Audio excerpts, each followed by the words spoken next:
السلام علیکم پیارے بچوں، میں آپ کی ٹیچر GPS ٹنگڈار سے عابدہ پروین آج آپ کو اردو کی کلاس دے رہی ہوں۔ کلاس ہے تھرڈ پرائمری، سبق نمبر 5 اور موضوع ہے ہمسایہ کہ ہمسائے کے بارے میں یہاں بتاتے ہیں۔ ہمسایہ، پڑوس، چیک اپ، عقل مند، کارنامہ، ہمسایہ۔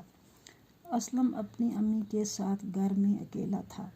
اس کے پاپا باہر گئے تھے۔ رات کو اچانک اس کی امی بیمار ہو گئی۔ اسلم تیسری جماعت میں پڑھتا تھا۔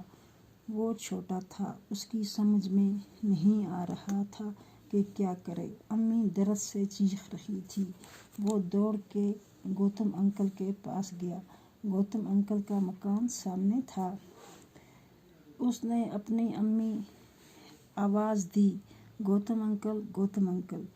گوتم انکل جاگ گیا۔ وہ باہر آیا اور اسلم سے پوچھا، بیٹا کیا بات ہے؟ اسلم نے کہا، انکل پاپا باہر گئے ہیں اور امی اچانک بیمار ہو گئی۔ سمجھ میں نہیں آ رہا ہے کہ کیا کروں۔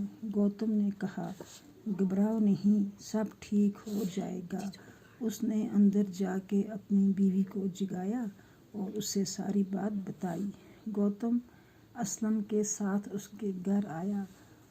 اس نے اسلم کی امی کو سلام کیا اور پوچھا کیا تکلیف ہے۔ اس نے بتایا، دم گھٹ رہا ہے، سینے میں تکلیف ہے، سر بھی چکرا رہا ہے۔ گوتم نے اسلم سے کہا، تم امی کے پاس رہو اور میں ابھی آتا ہوں۔ آج کا سبق اتنا ہے، کل انشاءاللہ پھر یہاں سے شروع کریں گے۔ خدا حافظ۔